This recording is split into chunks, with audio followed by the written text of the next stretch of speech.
Segundo tipo de interação gênica epistática ou simplesmente epistasia.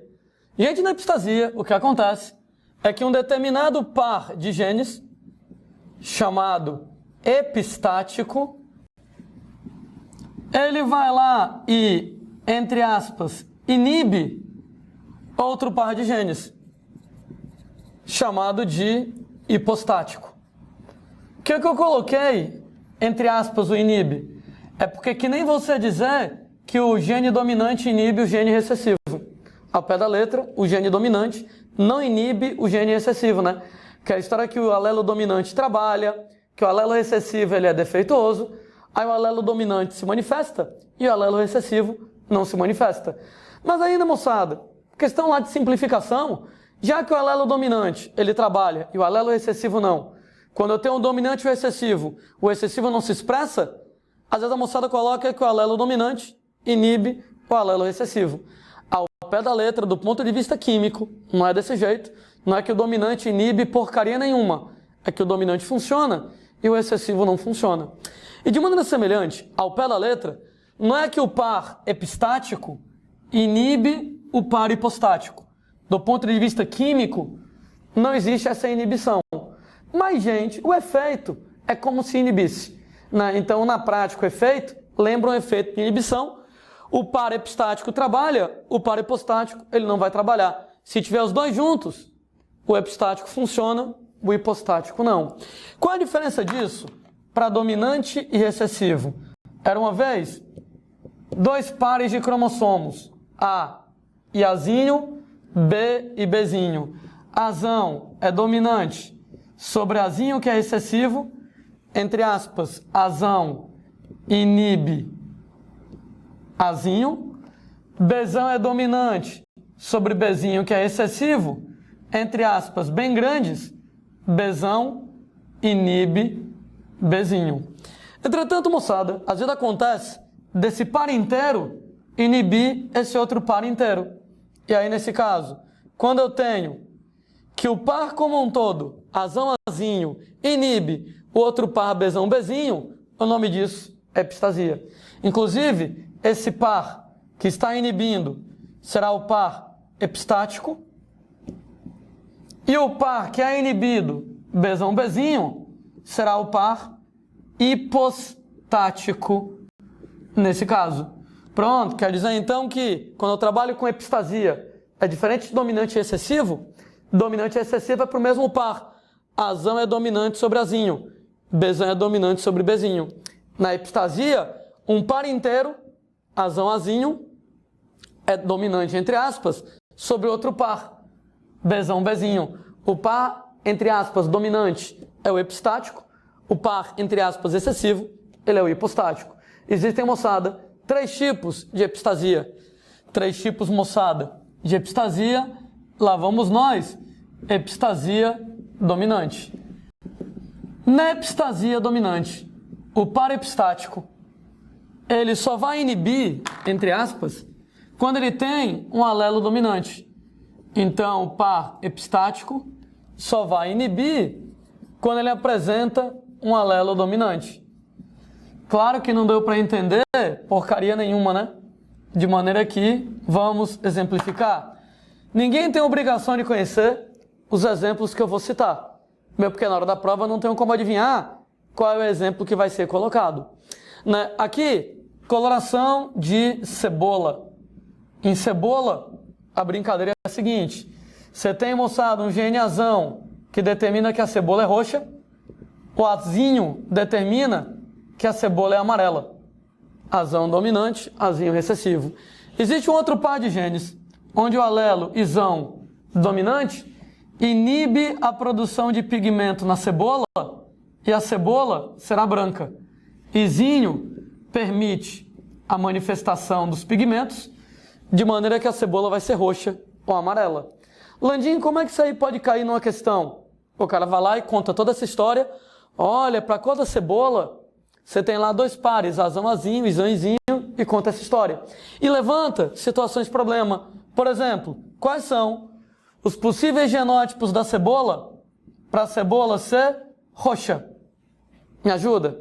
Para a cebola ser roxa, ela tem que ter azão alguma coisa, que azão é dominante sobre azinho, mas para que ela manifeste o roxo, ela tem que ter izinho e zinho, para permitir que a cor roxa apareça, então essa cebola vai ser roxa. Como é que vai ser a cebola amarela? Ora, para a cebola ser amarela, amarela tem que ser azinho, azinho, para que permita a manifestação no amarelo, izinho, izinho, em dose dupla. Para a cebola ser branca, como é que vai ser para a cebola ser branca? Ora, para a cebola ser branca, não me interessa nem A nem Azinho. Porque a partir do momento que você tem um alelo isão, isão inibe a cor, e a cebola é branca. Em outras palavras, a cebola pode ser qualquer coisa. Azão, azão, azão, azinho ou azinho, azinho, não me interessa. Se ela for isão alguma coisa, entre aspas, isão inibe a produção de pigmento, de maneira, moçada, que a cebola ela vai ser branca, né? Então, para ser roxa, azão alguma coisa, izinho, izinho, amarela, azinho, izinho, izinho, izinho. Para ser branca, não me interessa nem A nem Azinho. Se ela for isão, ela já vai ser automaticamente branca. Sendo pessoas, que outra questão clássica sobre isso? Dado o cruzamento entre pés de cebola duplamente heterozigotos, qual é a probabilidade de nascer cebola roxa, cebola amarela, cebola branca, aqui nesse caso? Ah, a propósito, né? Qual vai ser a cor desses pés de cebola aqui, dessas cebolas? Azão alguma coisa, roxo, isão, não deixa produzir o roxo. Então essa aqui é branca, né? Azão alguma coisa deveria ser roxa, isão não deixa produzir o pigmento, então a cebola branca aqui nesse caso. Bom, tem duas maneiras de brincar quanto a isso. Maneira número 1, quais são os gametas que essa maluca aqui fabrica? Pode ser azão, isão, azão, izinho. Azinho, isão, azinho, izinho. Quais são os gametas que essa aqui produz? Os mesmos. Azão, isão, azão, izinho, azinho, isão, azinho, izinho. É um caso de segunda lei de Mendel. E aí você poderia montar o quadradão. De novo, eu não gosto do quadradão. Se você quiser montar o quadradão, monte o quadradão. Se você se sente mais à vontade montando o quadradão, monte o quadradão. Entretanto, não gosto do quadradão, eu prefiro brincar segunda lei de Mendel. Segunda lei de Mendel, um par de cada vez e multiplica os resultados. Nesse caso, pessoas, lá vamos nós, para a cebola ser roxa. Azão alguma coisa, izinho, izinho. Azão alguma coisa, izinho, izinho. Então vamos lá, só o A primeiro. Azão, azinho com azão, azinho. Azão, azinho com azão, azinho. Pode ser azão, azão, azão, azinho, azão, azinho ou azinho, azinho. Azão alguma coisa, uma chance, duas, três chances, num total de 4, 3 quartos. Isão, izinho com isão, izinho, para dar izinho, izinho. Isão, izinho com isão, izinho. Pode dar isão, isão, isão, izinho, isão, izinho ou izinho, izinho. Nesse caso, gente, para dar isão alguma coisa, 3 chances em 4. Ah, você vê que eu quero izinho, izinho por enquanto. Uma chance num total de 4. 3 quartos vezes 1 quarto. Gente, nesse caso lá, 3 sobre 16. Para a ervilha ser amarela, azinho, azinho, izinho, izinho. Azinho, azinho, izinho, izinho. Opa, para dar azinho, azinho. Azinho, azinho é esse, né? Uma chance em 4. Para dar izinho, izinho. Izinho, izinho é esse, né? Uma chance em 4. 1 quarto vezes 1 quarto, 1 sobre 16. E, gente, para a cebola ser branca, não me interessa A. Basta você olhar para o I. Se a cebola for isão alguma coisa, ela já vai ser branca. Ignore o A não vai influenciar nesse caso. De modo que isão alguma coisa, isão, izinho com isão, izinho. Para dar isão alguma coisa, pode ser esse ou esse. 3 chances num total de 4. E a probabilidade de nascer branca é 3 quartos. Eu lembro que quando eu quiser montar uma proporção, né, das aulas de matemática, todas as frações tem que estar com o mesmo denominador. Denominador 16, denominador 16, denominador 4. Para poder manter na proporção, eu vou multiplicar por 4 em cima e embaixo, né? 4 sobre 4 é 1, multiplicar por 1 é o bom e velho, não fede nem cheira, não faz diferença. Né? Por que eu estou fazendo isso? 3 vezes 4 em cima dá 12, 4 vezes 4 embaixo dá 16, só para deixar todas as frações com o mesmo denominador. Denominador 16, denominador 16, denominador 16. O que faz com que agora eu tenha uma relação de proporcionalidade. Proporção então vai ficar 12 para 3 para 1. E, gente, essa aqui é a proporção clássica que a gente tem na epistasia dominante. Tem que saber isso decorado? Não, nem quero que você decore, porque meu medo é você decorar e decorar errado. Se o cara pedir na hora da prova, gente, você calcula qual é a proporção fenotípica nos casos de epistasia dominante. Aí, você lembra como é epistasia dominante, pega um exemplo e vai acabar calculando. Né? 12 brancas, 3 roxas e uma amarela. 12 para 3 para 1, a proporção aí nesse caso. Bom, segunda situação de epistasia. Se tem epistasia dominante, é porque tem a epistasia recessiva. Na epistasia recessiva, fofinhos, o que vai acontecer é que a gente tem que o par epistático só vai inibir, só será epistático quando ele tem os dois alelos recessivos. Quando ele tem os dois alelos recessivos aqui na brincadeira. Então o par que inibe só vai inibir quando eu tenho os dois alelos recessivos. É claro que não deu para entender. Vamos para um exemplo. Exemplo tradicional. A cor de cães da raça dos labradores. Né? Quem assistiu lá o filme Marley e eu, né? O Marley lá, um labrador.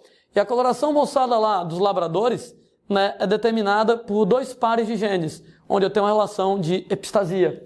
Você tem lá que o gene Bzão determina a moçada que o cachorro ele é preto. O gene Bzinho determina que ele é marrom, cor de chocolate. Né? Você tem lá um outro par, Izão, permite a produção de pigmento no labrador, para ele ser preto ou marrom. Izinho inibe a produção de pigmento, mas é uma coisa interessante. No que você inibe a produção de pigmento, o cachorro não fica branco, ele fica dourado. A cor do Marley do filme, né? Inclusive o dourado, né, eu diria que seria o equivalente ao albino para os labradores. Quando você não consegue produzir nem preto nem marrom no labrador, ele vai acabar ficando dourado, né, aqui nesse caso. Sendo que ninguém tem que saber isso de cor. Né? Como é que a questão vai brincar? Ela vai contar a história como eu contei e vai levantar situações de problema. Exemplo, qual é a probabilidade, quais são os possíveis genótipos de um cachorro labrador para o labrador ser preto? Me ajuda a pensar, para o labrador ser preto, para ele ser preto, Bzão, alguma coisa, para que ele possa produzir preto, Izão, alguma coisa. Como é que é o labrador chocolate? Para o labrador ser marrom, como é que é? Para ele ser marrom, Bzinho. Para permitir a produção no marrom, Izão, alguma coisa. E, gente, para o totó ser dourado, nesse caso, pessoas, né? Basta que ele seja Izinho. Porque uma vez que ele seja qualquer coisa, Izinho, não me interessa Bzão ou Bzinho. Izinho em dose dupla, não deixa produzir nem preto nem marrom, e o cachorro será dourado. Olha, entre aspas, Izinho, está inibindo, né? Então, na epistasia dominante, você inibe quando tem Izão, inibe, e na epistasia excessiva, quando tem Izinho, é que vai inibir. O par epistático só inibe quando tem um alelo recessivo em dose dupla. Outra questão clássica sobre isso, dado o cruzamento entre dois totós duplamente heterozigotos. Bzão, Bzinho, Izão, Izinho, qual é a probabilidade de nascer? Filhotes, pretos, marrons e dourados. Ah, antes disso, né? Como é que seria, moçada? A coloração do totó, Bzão, Bzinho, Izão, Izinho. Bzão preto, Izão permite a produção de cor. Então, totó preto. Bzão preto, Izão permite a produção de cor preto. E dado então esse cruzamento, cães pretos duplamente heterozigotos, qual é, moçada? A probabilidade nesse caso de você ter um nascimento de cães que sejam pretos, cães que sejam marrons e cães que sejam dourados. Bom, tem duas maneiras de fazer isso. Você pode fazer pelo quadradão. Já falei, não gosto de fazer o quadradão. Eu vou brincar de segunda lei de Mendel, um de cada vez e multiplica os resultados. Deixa eu logo anotar aqui um detalhe. Para o cachorrinho ser preto, Bzão alguma coisa, Izão alguma coisa. Então, para o cachorrinho ser preto, Bzão alguma coisa, Izão alguma coisa. Para o cachorrinho ser marrom, Bzinho, Bzinho, Izão alguma coisa. Bzinho, Bzinho, Izão alguma coisa. E para o cachorrinho ele ser dourado, basta ele ser Izinho. O resto não interessa. Então, para o cachorrinho ser dourado, qualquer coisa, Izinho, ele já é dourado. Lembre que o cruzamento vai ser entre cães duplamente heterozigotos. Então, brincando de segunda lei de Mendel, um de cada vez e multiplico os resultados. Bzão, Bzinho com Bzão, Bzinho. Bzão, Bzinho com Bzão, Bzinho. Pode dar Bzão, Bzão, Bzão, Bzinho, Bzão, Bzinho ou Bzinho, Bzinho.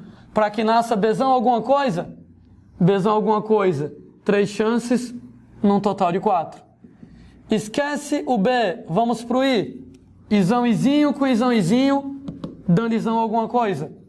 Izão, Izinho com Izão, Izinho, pode dar Izão, Izão, Izão, Izinho, Izão, Izinho, Izinho, Izinho. Para dar Izão alguma coisa, 3 chances num total de 4.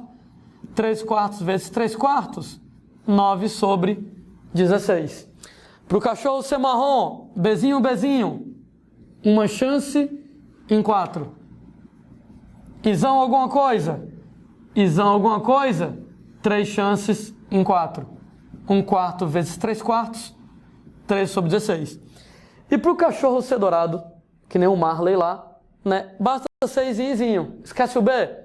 Izão, Izinho com Izão, Izinho, para dar Izinho, Izinho, uma chance em 4. E aí ele já vai ser dourado. Aqui eu tenho o denominador 16, denominador 16, denominador 4. Para poder respeitar a proporção, todas as frações têm que estar com o mesmo denominador.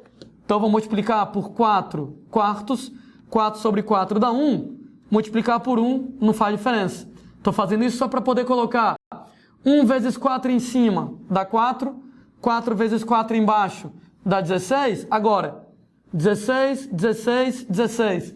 Todas as frações têm o mesmo denominador, então a proporção é respeitada de 9 para 3 para 4. Ou seja, na epistasia recessiva, a proporção que a gente vai ter vai ser a proporção de 9 para 3 para 4. Precisa decorar isso? Não, eu nem quero que decore. Né? Eu tenho medo de você confundir com outras proporções. Se o cara quiser na hora da prova, você calcula. Ou pelo quadradão, ou através do esquema das multiplicações. 9 pretos, 3 marrons e 4 dourados é a proporção. Existe, moçada, um terceiro e último tipo de epistasia. Chama de epistasia duplamente recessiva. Epistasia duplo recessiva, também chamada de interação gênica complementar. Na epistasia duplo recessiva, na interação gênica complementar, os dois pares são epistáticos, desde que você tenha os dois alelos recessivos, né? Ambos os pares são epistáticos, qualquer par inibe o outro par, qualquer par é epistático sobre o outro, se você tiver os dois alelos excessivos. Eita, Landim, claro que não deu para entender. Como assim? Qualquer um dos pares, ele é epistático sobre o outro, se você tiver os dois alelos excessivos. Ah, beleza. Vamos exemplificar, que com exemplo, eu acho que dá para a gente ver um pouquinho melhor como é que funciona aí essa situação. Então, exemplo mais tradicional das questões, um tipo de surdez chamada surdez profunda na espécie humana. Existem, moçada, várias possíveis causas para surdez, né? Toda vez que você tem que uma criança nasce surda, não obrigatoriamente a surdez é genética, né? Surdez pode ser congênita, ela pode ser adquirida durante a gravidez. Aquela história que se a mulher grávida tiver rubéola, né, causada por um vírus, o vírus da rubéola atravessa a placenta, acaba atacando o bebê e atrapalha a formação do aparelho auditivo do bebê. E o bebê pode acabar nascendo surdo. Nesse caso, a criança nasce surda, mas não é genético, porque não está registrado no DNA do bebê. É uma surdez congênita. Nesse caso, ela é adquirida durante a gravidez. Agora, surdez genética mesmo, é o caso lá da surdez profunda, ela é mais ou menos assim. Existe um alelo cesão que faz com que você fabrique a cóclea direito. Eu lembro que a cóclea é o componente da orelha que efetivamente capta os sons. Se você tem Czinho em dose dupla, você não forma a cóclea direito. Então você vai ter uma cóclea defeituosa e você não consegue captar os sons. Se você não capta os sons, você é surdo. Você tem, gente, o alelo Nzão, que faz com que você tenha o nervo auditivo normal. Mas quando você tem Nzinho em dose dupla, você tem o nervo auditivo defeituoso.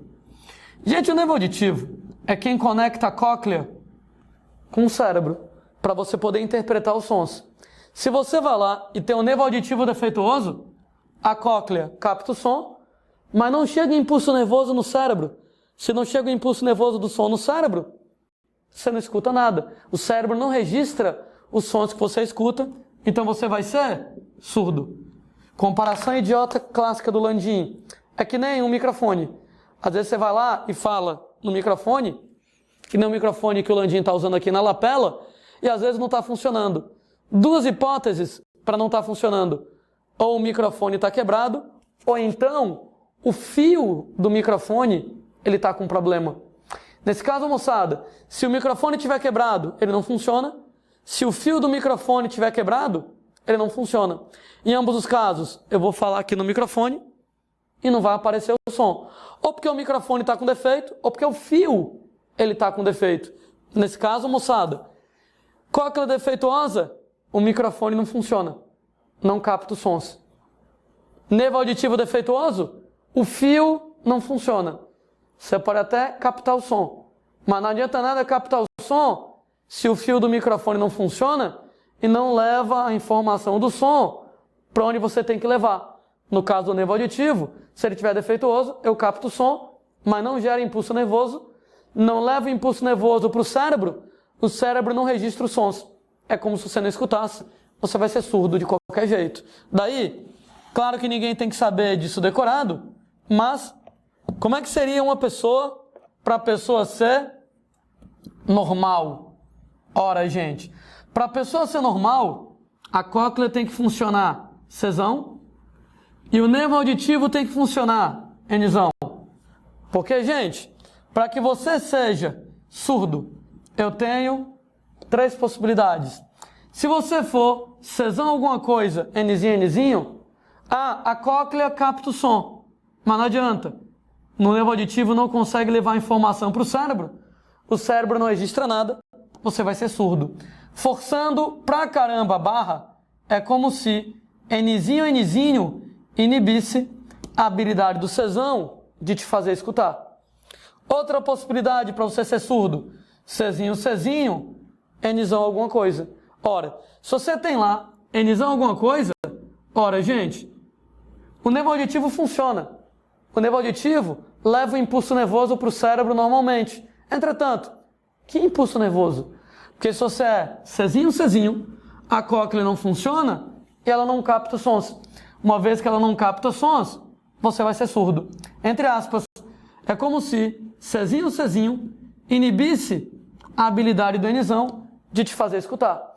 Então, se você tem a cóclea funcionando, mas o nervo auditivo não adianta, você é surdo. Se você tiver o nervo auditivo funcionando, mas a cóclea não adianta, você é surdo. Então, entre aspas, Nzinho inibe a habilidade do Czão de você escutar, Czinho inibe a habilidade do Nzão de você escutar. É óbvio, né? Que quem é Czinho, Nzinho é duplamente surdo, né? Nem funciona a cóclea, nem funciona o nervo auditivo. A pergunta mais tradicional, a pergunta de sempre, dado o cruzamento entre dois indivíduos duplamente heterozigotos, Czão, Nzão, com Czão, Nzão, qual é a probabilidade, moçada, de nascer alguém normal? Qual é a probabilidade de nascer alguém surdo? Aliás, vamos começar de outro jeito. Esse cara aqui, gente, normal ou surdo? Ora, Czão alguma coisa, Nzão alguma coisa, cóclea funciona, nervo auditivo funciona, esses caras aqui, eles são normais. Para saber a probabilidade de nascer alguém normal, alguém surdo, ou você monta o quadradão, não vou fazer, ou você brinca de segunda lei de Mendel, um de cada vez e multiplica os resultados. Para ser normal, Czão alguma coisa, Nzão alguma coisa. Czão alguma coisa, Nzão alguma coisa. Eu tenho certeza que tem gente que está assistindo aí e já sabe de cor as porcentagens que eu vou colocar para vocês, né? Czão, com Czão para dar Czão alguma coisa? Qual é a probabilidade? 3/4, né? Nzão com Nzão para dar Nzão alguma coisa? Qual é a probabilidade? 3/4, né? 9/16. Para quem ainda não está tão desenrolado assim, vai lá e faz. Czão com Czão com Czão, pode dar Czão,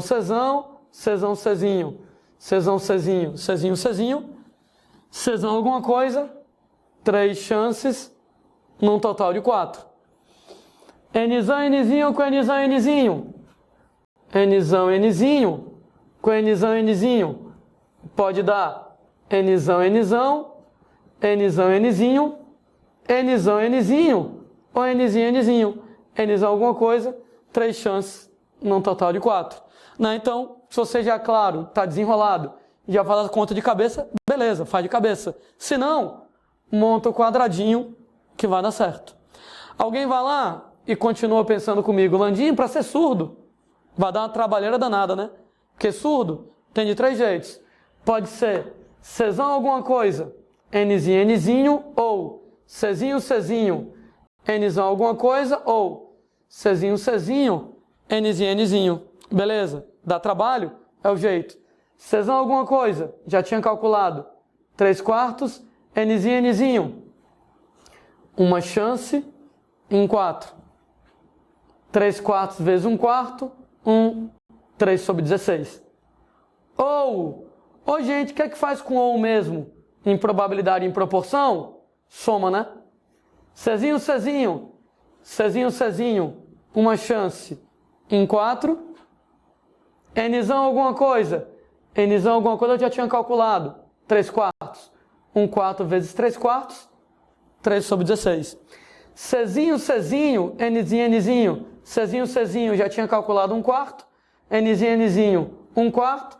1/4 vezes 1/4, 1/16. Ou mais, né? Nesse caso, moçada, para ser surdo, pode ser 3/16, ou mais 3/16, ou mais 1/16, e na soma, 7/16. 9/16 de normais, 7/16 de surdos.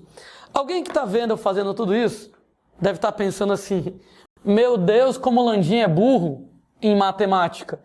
Dava para ele calcular a probabilidade de nascer alguém surdo de uma maneira muito mais fácil. Probabilidade de nascer alguém surdo. Ora, surdo é todo mundo 100%, menos quem é normal, né? Ou seja, ao invés de eu fazer todas essas contas, eu poderia ter sido mais inteligente e, uma vez que eu calculei a probabilidade de nascer alguém normal, 9/16, ora, quem não é normal é surdo. Isso quer dizer que a probabilidade de ser alguém surdo é todo mundo, menos quem é normal. De maneira que a probabilidade de nascer alguém surdo, todo mundo 1, menos quem é normal, 9/16. E aí, nesse caso, 1 menos 9/16, no que você fizesse a conta, ia dar lá 7/16. Né? Então, nos casos dessa situação, né, não precisa fazer muita conta, não. Calculou a probabilidade do cara ser normal. Quem sobrar é surdo. Então, tu pega todo mundo, tira os normais, 1 menos 9/16, 7/16. A propósito, a proporção ficou 9/7. De novo, não quero que você decore. Mesmo porque tem 3 casos que eu descrevi para vocês.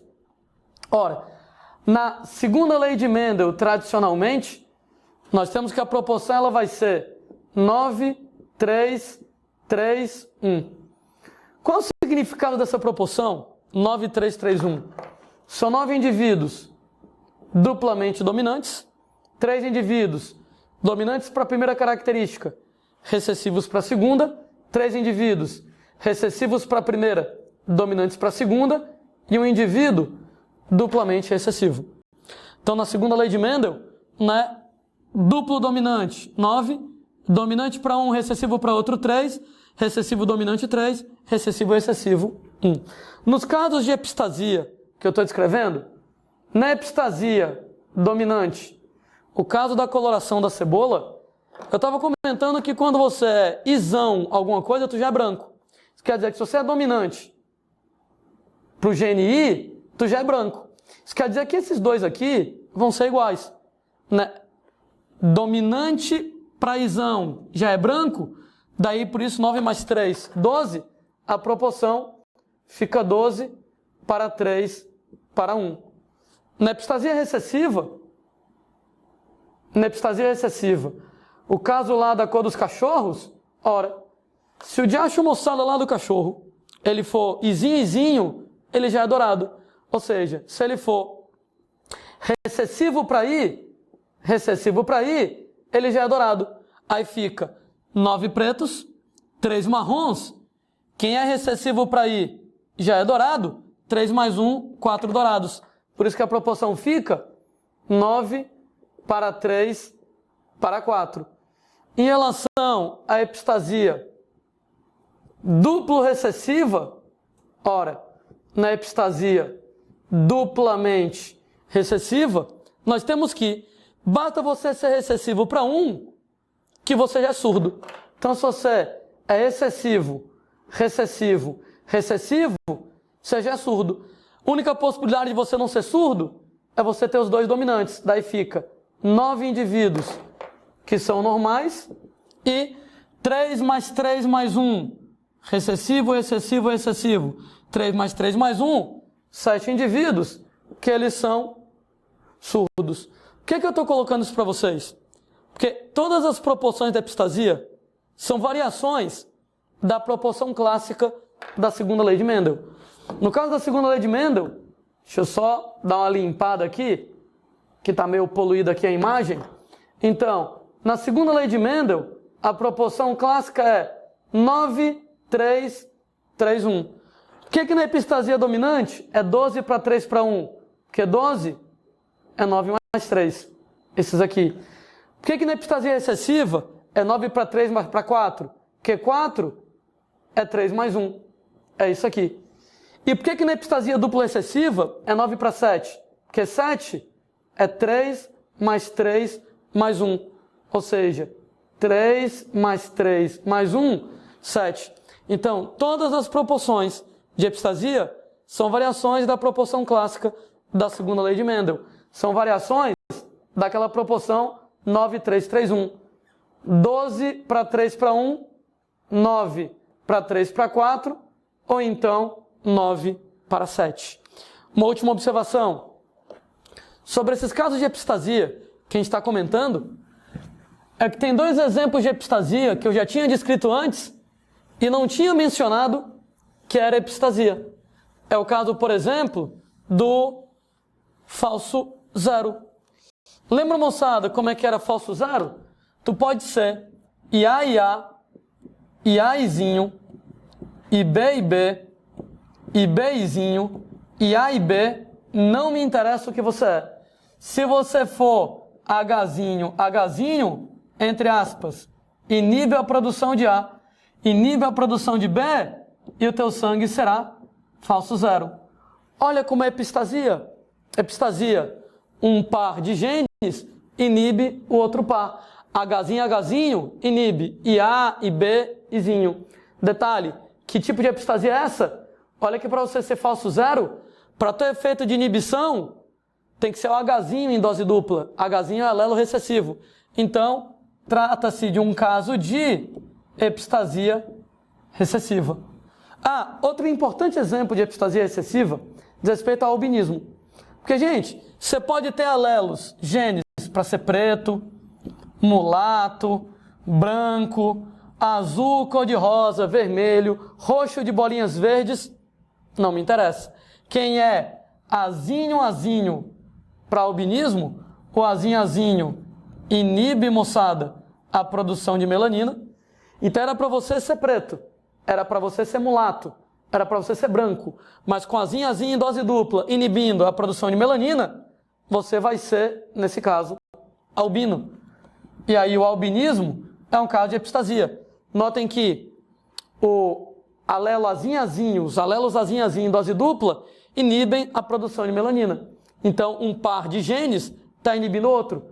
O par de genes azinho inibe os outros produtores de melanina.